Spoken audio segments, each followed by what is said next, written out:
Assalamualaikum warahmatullahi wabarakatuh. Waalaikumsalam. Ketemu lagi. Eh, Barusan kita ngaji Ta'lim Ta'lim. Saya di sebelah situ. Sekarang saya pindah ke sini. Nah, ini kita beda lagi nih kali ini. Jadi Notis berusaha untuk memperkaya konten. Nah, salah satunya adalah eh, kita bakal ngebahas soal jejak kewalian. Kali ini di Kecamatan Setu di Kabupaten Bekasi ya. Eh, Episode kali ini mungkin prolog, kita bakal ngebahas secara eh, makronya seperti apa. Kok bisa-bisanya di Setu itu ada jejak-jejak wali. Ini wali apa nih kan gitu ya? Apa wali Yudin, apa wali Waliman kan kita nggak tahu gitu kan. Nah makanya di samping saya ini ada nih Ustadz Budi namanya. Beliau ini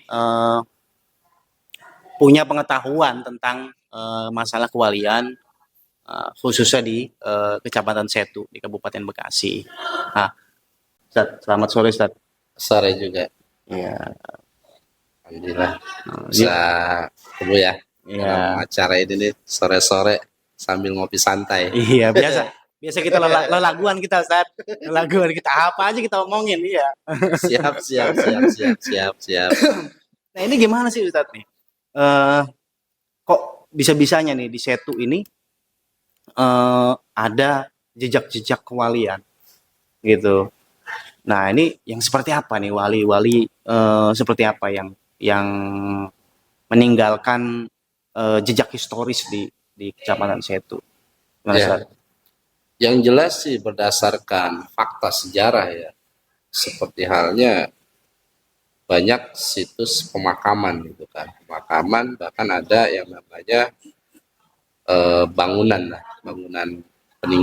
peninggalan tersebut gitu. Yang memang selama ini hal tersebut kayaknya gitu belum banyak yang membuka, dalam artian karena harus berdasarkan fakta sejarah yang ada itu kan. Sebenarnya di Setu ini itu istilahnya jejak-jejak kewalian itu begitu banyak sebetulnya gitu. Karena apa? Karena ya orang mana-mana sampai gitu ziarah ke Setu, tapi orang Setu itu sendiri bingung gitu kan, nggak tahu gitu kok apa betul gitu kan di Setu itu ada wali atau pernah diinjak para wali. Yang jelas betul gitu, betul karena memang keturunan walinya pun sampai sekarang ini masih ada, cuman kan ya istilahnya berdasarkan data fakta sejarah yang memang belum banyak mengungkap hal demikian. Tapi kalau menurut keyakinan saya tidak semata-mata satu wilayah ini bisa terkenal di luar kalau tidak ada sesuatu yang memang harum di situ. Nah, itu begitu ya, mungkin seperti itu. Berarti kita ini perlu melakukan penelusuran ini ya Betul. tentang wali-wali di Setu ini. Betul. Nah ini titik-titiknya ini kira-kira di mana nih yang dari pengetahuan Ustadz Budi ini? Kalau sepengetahuan saya ada beberapa titik ya. Memang hampir di setiap desa khususnya di wilayah Kecamatan Setu ini ada gitu kan sebetulnya. Cuman memang ada yang terekspos karena memang ada jejak tersebut berupa peninggalan yang memang sudah diakui oleh cagar budaya karena data yang akurat dan data sejarah yang akurat tersebut. Tapi ada juga memang beberapa titik yang titik tersebut memang belum terdata atau belum fakta sejarahnya itu belum jelas. Namun anehnya gitu, ketika fakta sejarah itu atau berdasarkan data yang tidak jelas, orang luar lebih tahu itu dibandingkan orang yang ada di dalam. Nah ini sangat unik gitu kan ya. Nah ini sangat unik. Ini yang perlu istilah kita bicarakan. Kok orang luar lebih tahu dibandingkan dengan orang yang ada di dalam gitu. Berarti ada apa di balik itu semua? Nah, itu mungkin itu ya. Nah, berarti perunutan itu bisa kita lacak itu gimana secara gitu? Ya kalau kita bisa lacak satu ya kita harus memang istilah mengadakan satu penelitian sebagai bukti awal sejarah betul enggak ini satu tempat ini memang betul. Ini misalkan contohnya misalkan ada satu titik yang udah jelas diakui oleh cagar budaya kan seperti Mbah Raden Abbas itu kan yang dulu memang di Cibening, Cibening masuk Kecamatan Setu kan. Iya, Namun sekarang kan sudah masuk ke Cikarang Barat ya, sekarang Barat. Cikarang Barat. Nah itu kan datanya udah jelas, sudah banyak dari orang-orang peneliti ini asal beliau dari mana gitu kan, asal beliau dari mana, sehingga kok orang dari luar banyak gitu kan, bahkan eh, mencari dalam arti wasilah keberkahan. Nah, pandangan saya gitu, tidak semata-mata orang melakukan ziarah ke satu tempat kalau tempat tersebut tidak ada satu tokoh, ya entah siapa tokoh tersebut itu yang masyhur gitu kan. Tidak mungkin gitu kan. Artinya nggak ada historis di belakang itu nggak mungkin ya. Nah, nggak mungkin. Pasti ada historis sejarah sehingga orang kok datang ke tempat itulah gitu. Nah, itu contohnya seperti itu. Kayak misalkan yang udah jelas secara sejarah, secara historinya Mbak Yud Kasidan kan yang berada di Desa Taman Sari, Kampung Awirara kan itu sangat terkenal gitu. Yang padahal orang Setu sendiri Cuek ya. cuek gitu, soal acuh. Tapi ketika kita keluar gitu, karena saya juga sering sering apa ya, sering keluar, oh ke Karawang, mana di Karawang terkenal gitu loh. Bahkan ada salah satu guru saya di Karawang bilang itu, udah jarang mah jangan kesini, ke Mbak Kasidan aja yang lebih dekat gitu kan. Kok terkenal di luar gitu kan ya. Orang saya itu sendiri, malah orang saya itu malah pergi jauh gitu kan. Di sini ada gitu kan. Ada satu mutiara luar biasa, malah cari mutiara yang di luar gitu. Nah, ini seperti itu. Emang kadang lelaguan kita begitu. Kagak ngerti gitu kan. Nah, itu kan Yang di Cijengkol ini gimana sih? Kalau yang di Cijengkol? kalau yang di Cijengkol, ya kalau saya sih belum terlalu jauh ya mengetahui hal itu, karena beberapa orang mengatakan bahwa di situ bukan makam, tapi makom. Makom ini adalah petilasan, gitu kan, petilasan. Jadi petilasan-petilasan yang memang hal tersebut ada salah satu wali yang memang pernah naruh kuda yang kemudian patok kudanya ketinggalan sehingga ya mungkin dia sekian tahun ditemukan menjadi satu benda yang berkaromah. Nah itulah luar biasaan para wali Allah itu kan. Jangankan orangnya gitu kan. Patok kudanya. Patok kudanya aja berkaromah gitu Patok kan. kudanya aja dicari-cari Nah, orang. ini. Cuman kan kadang-kadang orang gini lah. Kadang-kadang ada satu pandangan ya. Ngapain sih katanya itu kan keramat. Padahal keramat itu karomah gitu kan. Satu tempat atau wilayah yang memang berkaromah.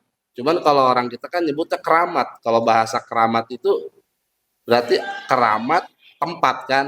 Ada yang dikeramatkan. Kalau dikeramatkan ini apa? Misalkan ada peninggalan atau gimana? Bukan berarti kita istilahnya menyembah seperti orang animisme kayak gimana? Enggak seperti itu. Sebetulnya kita yang pada jelasnya kita hanya ingin tahu kena satu tempat itu kenapa dikeramatkan karena memang ada sesuatu mutiara atau intan berlian yang luar biasa itu seperti itu ya. Kalau semodel saya gitu misalkan sebetulnya hanya ingin tahu kok ini dikeramatkan ya berarti ada apa, berarti ada mutiara dong yang dianggap keramat. Kenapa timbul sampai bahasa dikeramatkan? Berarti memang ada orang yang mempunyai karomah yang pernah singgah atau pernah diam di situ. Itu demikian gitu. Ya. Nah, ini yang perlu kita cari tahu karena Betul. sayang betul ya kalau di Kecamatan Setu ini ternyata ada jejak-jejak kewalian itu yang belum, justru orang Setu sendiri Betul. Belum tahu gitu kan. Jadi kalau tahu ramai kali ya. Banyak yang jarah Banyak yang jarah gitu kan. Nah, ini belum dibuka secara umum saja gitu. Banyak di luar ramai gitu kan. Setu kan satu hal yang luar biasa gitu. Itu banyak karena Setu itu sebetulnya asal Setu itu situ kan, air, daerah air gitu. Makanya kalau sekarang banyak banjiran jangan aneh karena situ itu tempat air gitu kan. Nah, ini gitu kan. Karena banyak bukan perubahan bahasa lah, karena nada bahasa jadi Setu gitu. Setu itu sendiri kan banyak ada beberapa Iya, kota kan. khususnya ya di wilayah Jabodetabek banyak nama Setu, ada Setu Pondok Gede gitu kan, ada termasuk Setu ini gitu kan. Nah, ini luar biasa gitu Jadi yang di sekarang Depok juga ada bisa tadi bilang betul. namanya Setu. Kayak Setu ini kalau orang dulu bilang asal ada yang nanya gitu. Rumah di mana? Setu. Tempat jin buang anak. Nah, ini kok bisa seperti itu? Karena mungkin ya itu tadi gitu kan. Setu ini luar biasa gitu. Luar biasa karena wilayahnya masih masih belum apa ya, belum banyak pembangunan atau gimana, beda dengan sekarang gitu kan. Itu yang istilahnya sekarang orang nggak menyangka ternyata Setu sekarang perkembangannya luar biasa. Nah ini itu kan. Yang padahal dulu tanah semeter dijual goceng aja orang nggak mau beli gitu kan. Tapi sekarang, nah inilah di antara satu tempat yang memang kalau satu tempat pernah didiami atau diinjak oleh para wali itu bakal maju seperti itu. Ini kan demikian. artinya sangat disayangkan ya, Nah, Ustadz ya, kalau ada titik-titik yang merupakan itu ada nilai historis di betul, sana, betul, terus betul, kita nggak tahu gitu. betul, betul, betul. Nah, bisa-bisa nanti kalau nggak tahu itu ketimpa sama pembangunan gitu kan. Nah, Nah, itu sayang banget ya kalau udah padahal di situ ada nilai historis yang tinggi betul, betul. yang Nah, bisa ini, dibanggakan oleh rakyat Setu sendiri, oleh masyarakat betul. Setu gitu kan. Nah, ini eh, kira-kira kali kita bicara titik ya, Iya, Ustadz ya. Mungkin kita menyinggung soal di Cikedokan gitu iya, kan ya. Terus kalau yang di Cijengkol itu lebih ke makom ya. iya lebih ke makom arahnya gitu Itu kan. pun juga banyak juga yang ziarah ke situ ya. Banyak, gitu, Banyak ya. banyak. Ngelihat ngelihat itu apa namanya? Kuda apa? Nah, patok kuda itu Patok kan. kuda doang itu Ya, dia. patok kuda. Tuh, bahkan di Awirarangan itu kan ramai kalau setiap malam Jumat itu kan Mbak Buyut Kasidan. Itu kan jelas, apalagi Mbak Buyut Kasidan di Awirarangan itu jelas kenasaban gitu kan. Mbak Buyut Kasidan bin Eyang Alimuddin bin Eyang Lukmanul Hakim. Nah itu kan dari Kuningan kan, dari orang Kuningan. Kok bisa sampai ke situ gitu kan? Bisa ke sampai situ. Nah bahkan kalau misalkan bicara tentang Cijengkol, kok bisa nyambung ke Cirebon, ini kan?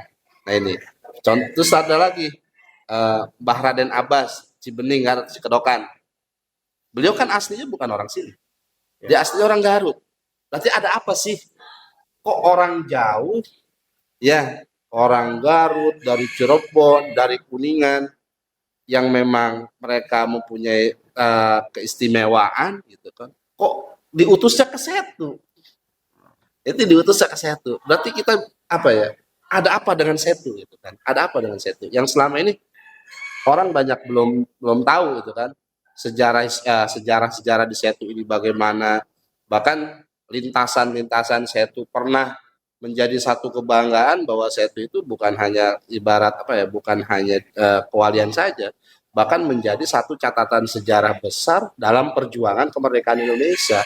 Mana diantaranya dulu orang tua bilang, nenek saya bilang bukan, itu Pak Karno, Presiden Soekarno, kalau mau ngontrol lah, melihat pelatihan Hizbullah di Cibarusa, pasti lewatnya lewat Setu. Itu kan, kita punya istilahnya orang-orang luar biasa di Setu.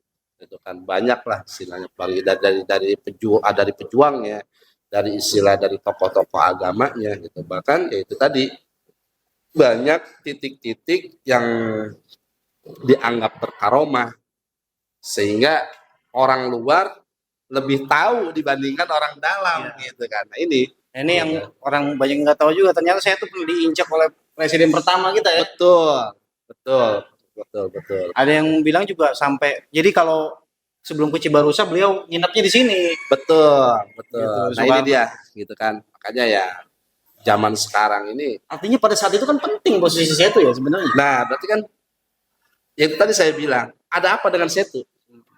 Kok pernah apa istilahnya pernah dilalui oleh tokoh-tokoh nasional, bahkan para aulia Allah, orang-orang berkaromah kok pernah ke Setu. Nah ini kan. Berarti ada apa dengan Setu itu? Yang orang Setu sendiri kayaknya cuek gitu kan. Apalagi zaman sekarang gitu kan istilahnya. Apalagi zaman sekarang gitu kan. Kayaknya nggak mau dibuka gitu kan. Kalau ya seperti saya sih ya sebetulnya saya kan karena saya masih muda ya gitu kan ya. Baru kayak ya baru muda kelihatannya meren gitu Iya. kan. 18 Mei ya, 18 ya. Tapi saya lebih tertarik gitu kan. Lebih tertarik istilahnya jangan sampai orang tuh lupa ya. lupa. Setu ini punya sejarah besar, Setu ini punya budaya yang sangat besar, bahkan dari tidak hanya istilahnya hal-hal yang lain, kesenian dari Setu aja anak Setu sendiri sekarang nggak pada tahu, Nah, itu. gitu kan, gitu. Nah ini dia.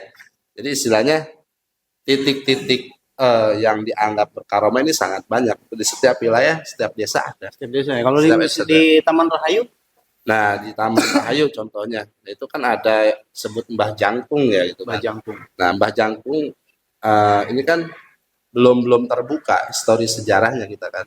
Ini beliau asalnya dari mana, terus bagaimana istilahnya kalau kata bahasa profil mah kayak gimana, ada istilahnya dia perjuangan di di Taman Rahayu ini bagaimana itu kan belum jelas gitu. Tapi banyak orang jarah ke situ. Ini yang jadi unik gitu kan. Itu yang jadi unik. Bukan berarti mereka ziarah itu meminta kepada kuburan, bukan. Kita nggak bisa menjustis orang ke situ gitu kan. Yang jelas orang berdoa, berwasilah berdoa kepada Allah dengan wasilah orang-orang yang memang dianggap luar biasa. Ya, kan kalau ada yang bilang bahwa kita ziarah ke makam wali itu bukan untuk meminta pada makamnya, Betul, tapi betul. berharap kita mendoakan si wali tersebut, kemudian wali itu mendoakan kita karena dia lebih dekat sama Allah. Betul. Jaraknya ketimbang kita gitu. Kita Benar, mah jauh bau. benar. Walah. Oh, kita mah masih suka buka link. Asal ini asal dikirimin link kita demen banget bukanya. Iya. Udah jauh dah itu mah dah, ya kan. Makanya mendingan ziarah kita mendoakan. Kalau dalam tradisi kita gitu ya, kalau dalam tradisi itu kita mendoakan para wali langsung ke makamnya. Ya, Betul. dengan berharap beliau bisa mendoakan kita. Itu kalau kayak misalkan contohnya tadi yang kita bahas itu apa ya, sumur apa tuh, sumur Ambaro itu. Oh Ambaro, nah ini Itu termasuk jejak dari ini juga atau gimana? termasuk juga karena sumur Ambaro itu sendiri sebetulnya dari bekas apa ya petilasan Ki Balarante kalau nggak salah. Ki Balarante ini salah satu apa ya raja Sumedang yang pernah dulu mungkin pernah singgah, karena kan mereka itu bahasanya apa ya, silem gitu, silem menghilang seakan-akan ditelan bumi sehingga mereka bisa muncul di mana saja gitu kan, bisa muncul di mana saja gitu kan. Nah ini memang perlu digali gitu kan, karena termasuk sumur itu juga berkaromah gitu kan, berkaromah, Itu nggak pernah kering katanya Ustaz ya? nggak pernah kering, musim kemarau kayak gimana juga gitu. Namun dari kewalian tersebut kita tidak bisa apa ya, orang biasa tidak bisa istilahnya mengetahui bahwa orang itu adalah wali kecuali wali kembali. Kita kan tahu apa ya, tahu ini makam wali karena kan dari sejarah kan, dari sejarah itu kan.